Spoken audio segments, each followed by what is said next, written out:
Good afternoon. I'm Dr. Terry James Gingras, and this is Dr. G's ADHD Chat. This is a show that's trying to make the world safe for ADHDers. Uh, ADHD is it's a neurologic condition, and it causes difficulties in a whole bunch of areas of life. But still, people can make an adjustment to it and live reasonable to extremely uh, productive lives. Um, I'm a clinical psychologist and neuropsychologist, and I'm also the parent of an ADHD child. Now, as I've told you several times, when my son was born, that was before there was even the diagnosis of ADHD, okay? They had this absurd thing called hyperactivity reaction to childhood, which is not only a mouthful, but shows many misconceptions that were had at the time about ADHD. That it was always characterized by hyperactivity, uh, because it was mostly little boys who were diagnosed, and the other types of ADHD just sat quietly daydreaming. And of course, the other part of that is that it is, if you say it's a reaction to childhood, the assumption would be that you grow out of it. That doesn't happen either. You won't be overtly hyperactive probably, but the attention problems, the ability to focus on what you're supposed to focus on rather than what you enjoy focusing on would still be an issue. Okay, and there are some things that bother me about ADHD. Okay, these kids, they have a rough time, I think mostly because it looks like a behavior problem. It looks like you're just a little brat, kind of thing, or a big brat, or a juvenile delinquent, or that sort of thing. But it's not. It's all about the neurology. It's about the fact that your brain burns up neurotransmitters faster than a normal or a neurotypical brain. And because of that, you have a lot more frustrating life, especially initially when you don't have very much control over it. And you're supposed to do what the big people say all the time. That can be extremely frustrating. Okay, so we talked about last week about oppositional defiance. And, basically that is one reaction to being an ADHDer and not being able to please the big people. But there are others. And I thought I'd go over those a little bit while we're on the topic. Other than oppositional defiance, which, is the anger, frustration one, the two main other options are anxiety and depression. Okay. Anxiety comes from, as I've told you before, an ADHD kid gets on the average 70 critical comments every day. So they get anxious because they know somebody's going to say something to them, and they know they're going to screw up somehow, but they're not sure exactly how they're going to screw up. And they're just waiting for, the other shoe to drop, as they say, waiting for the teacher or a parent to call them out for something they did that they didn't even know they did. Okay, and that some people just get anxious about that stuff and are always expecting, but they don't know where it's going to come from. Okay, and then when people are anxious, there are any psychological diagnosis has three main components. Where am I? I'm over here. Three main components. It has a cognitive side, a physiological side, and a more pure psychological. Okay, the physiological stuff is the actual anxiety. The tremor. You're having a lot more adrenaline because you're waiting for something bad to happen, and so your body is reacting. You're shaking. Your heart rate may be up. Your respiration rate may be higher. You may break into a sweat. You may actually tremble or have a little tremor. And, the one that if you don't notice all that, they tend to try to avoid the feared situation. Okay, and that's, one of the things that you would expect. And the other one of them is the depression. And that usually starts a little later. Depression starts when you start recognizing that you're the one who's always in trouble and other kids don't have as much trouble as you do, and so on. And so you start thinking, there's something wrong with me. Why am I always in trouble? Why do I always do the wrong thing? All that kind of stuff, which is yourself. You're saying, I am not like the other kids. There's something wrong with me. I'm not as good as smart as the other kids. And that's the inner dialogue you get. And then, the physiological thing is the mood, is, you're always down, you're sad, you're slow moving. You're like Eeyore on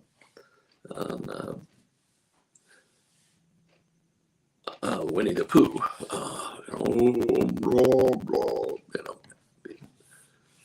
And, your energy level's down, anxiety, your energy levels over the top. But you're thinking, I did something wrong. When you're in the depression mode, you're thinking, there's something wrong with me. I can't do anything right. I can never do anything right. And of course, that's not the way you want your kids to be. And in both cases, they will tend to try to avoid things. Stuff that scares them, they try to avoid, or stuff that makes them feel bad about themselves, they try to avoid. And that's where you come in. Probably that's one of the things you notice that you got to do something about, and it's a little tricky. Okay, and I'm not saying that the thing to do is to send them to the psychiatrist and get them on a whole bunch of medications. But that may be the end result, but I would try several things before that, Number one is I'd try handling it myself, seeing if I could do that. If I know I'm not any good at that sort of thing, then I'd look at a therapist, a psychologist probably, who knows something about ADHD. Because if you don't have somebody who knows something about ADHD, they could really screw it up, okay? Because then you'll have a kid who's treated for depression, but the core issue is the ADHD. If you work with that, then the depression magically goes away. If you don't work with that, the depression goes on for their whole lifetime, and you're never at the core issue. Okay, so primary focus has always got to be the ADHD. It's got to be the neurologic issue, the neurologic diagnosis. My brain isn't a neurotypical brain. That means I don't fit in a lot of places, but I can still do wonderful things in the world. I've got to learn some things about compensating for my ADHD. And, your deal is that you got to get them talking. You got to get them talking about what's going on, and they got to know it's all right. It's not a sign of weakness. It's not that they're in trouble. But that's the other thing. And the biggie, if you were brought up with a spare the rod and spoil the child sort of mentality, you're the wrong person for the job. Okay, you need to understand that you have to teach them how to adapt to a brain that doesn't quite work the same way as everybody else's around them. Okay, and you have to teach them that. You have to recognize what's going on, and you have to get their confidence. You have to get their trust. They have to know that they're not in trouble again. They have to know that you understand what's going on, and even if you have to fake that a little bit, just do the best you can, but that you are trying to understand it and trying to figure out ways to help them, and generally it's going to be more about changing their way of thinking about themselves than it is about changing the school system or that bully Billy who keeps picking on them or whatever. But that's what your job is. You want to coordinate with the school, of course, and understand that treatment for anxiety is, well, usually it's two parts. There's a part where you teach them how to manage their physiological overarousal. That's their that adrenaline rush kind of thing that you get when you're having fear.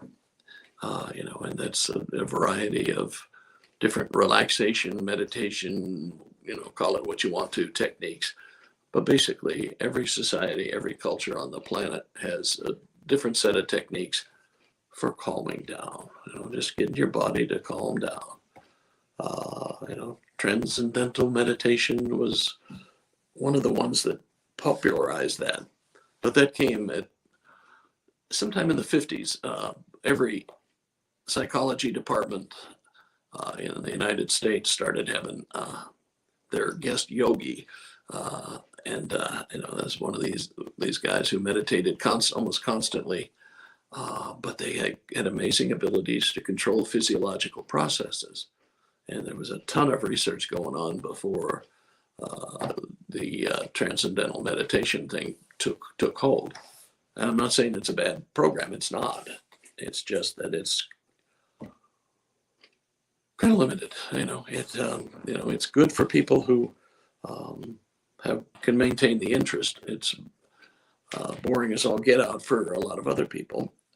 And you can customize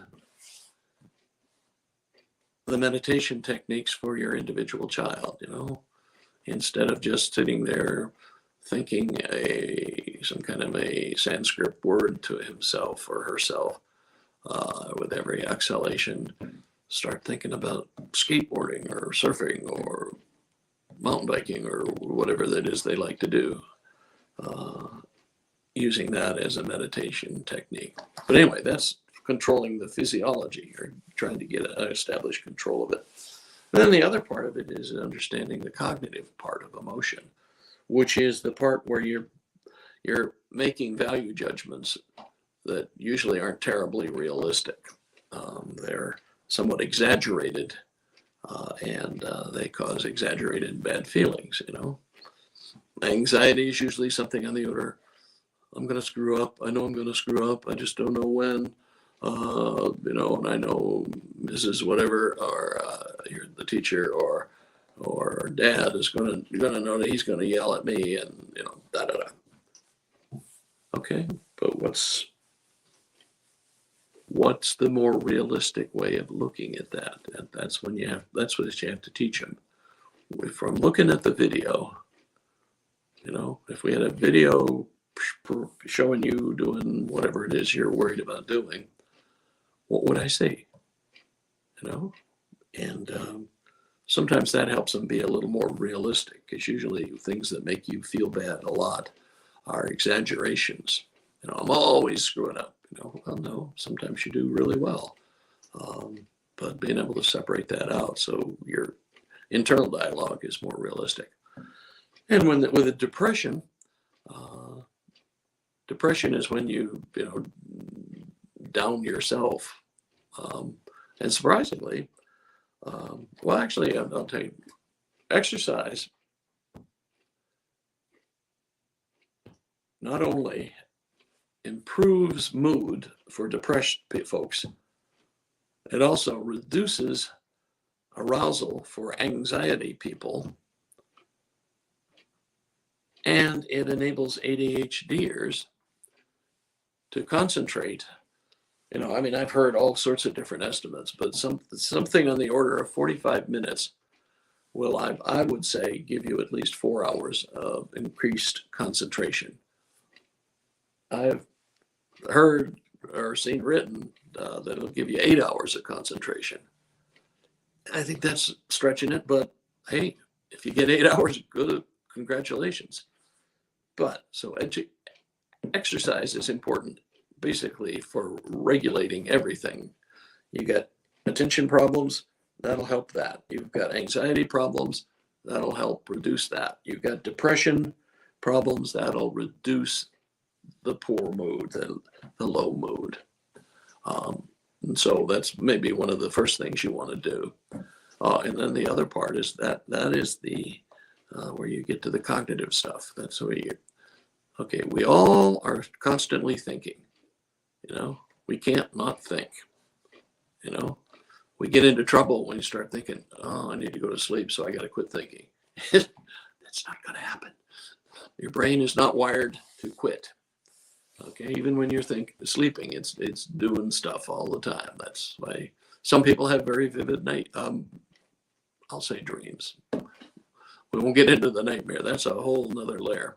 But it is one of those things that you need to make friends with. Okay? You're going to be thinking, but you get into trouble when you're thinking irrationally. Because there's not a referee in here. And there's not somebody to tell you, that's ridiculous. What are you doing? Because nobody can see it and nobody can hear it. Okay? But if you're having exaggerated emotions, extra bad depression, extra bad anxiety, the stuff in here is pretty exaggerated.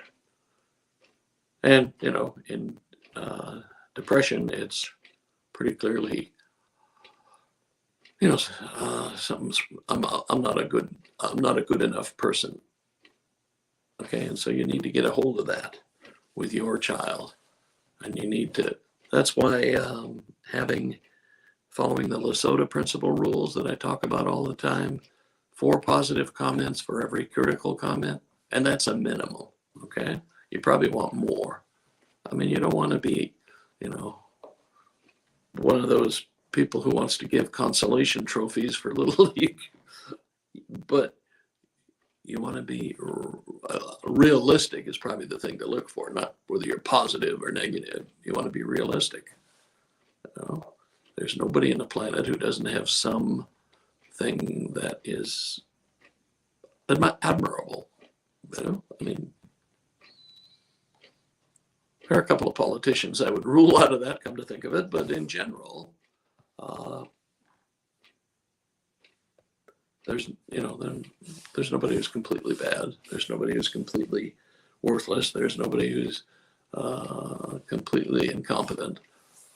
So you need to get your child making those distinctions. And, when they get older, one of the ways to do that is letting them journal, or call it a diary if you want. But journaling is probably going to cause less resistance in your little boys. Okay. It's just, this is, everybody does this. All scientists and historians and even athletes write in journals. Well, probably not much. But anyway, the deal with the journaling is that there's something magic that happens between your brain and the end of your pen or pencil. When you start writing down, it's like it gives you a whole different perspective. And when you write down, you can look at what you've written and go, whoa, man, that is ridiculous. How could I even think that? That's an advanced stage, but that's what you're aiming for. Write down what's going on. Write down when you're unhappy. Write down when you're happy. You want a balance, but you want to, and for you want to just know how their brain's working. I'm not saying they're going to let you read their journal, but it gives them a better view of themselves and how they're working. Okay, this has gone a little longer than I was expecting, and probably means I need to do some more on this because it is a complicated topic. Okay, I mean, what I just what I just went over, includes a whole lot of cognitive behavioral stuff, and some things I used to do for stress management, and a bunch of other things as well. So we'll have to see if I might come back to that. All right. So in the meantime, I'm Dr. Terry James Gingras. This is Dr. G's ADHD Chat, the show trying to make the world safe for ADHDers. Because remember, ADHD people think outside the box. They're the ones who come up with new, unique solutions that neurotypicals don't. Neurotypicals are good at maintaining the system, maintaining things the way they are. ADHDers see the possibilities and can go after it and solve some pretty unique problems. That's why if you look at most of our tycoon types, most of them are ADHD. Face it, most entrepreneurs are ADHD. So remember that, because your child may be the one who solves some really particularly difficult problem for the human race, or he just may be the one who makes a couple of $1 million, and that's okay too. Okay, I will catch you next time. My website is terrygingrasphd.com, and little teaser here. I'm going to be launching my new course called Strategic Parenting, because that's the name of my book. Okay, and I'll be announcing that pretty soon. I mean, like within a couple of weeks, and we will set it up so that we finish. It's going to be six sessions, and we want to finish before the holidays, and it'll cover a lot of stuff that you need to know about how to treat a neurologic condition. I mean, this is a neurologic condition. It's their brain is a little different. It's not like they're brain damaged, but their brain works a little different. Ned Hollowell, who's a well-known psychiatrist and ADHD expert, talks about having, I think it's a Jaguar engine and bicycle brakes. And that's not a bad way of looking at it. It's a little exaggerated, but anyway, so I will get that. And if you want to make sure you hear about when we open, please go to my website and sign up to get on my list, so I make sure I can notify you when that's coming up. Okay, thank you, and we will catch you later next week. Bye.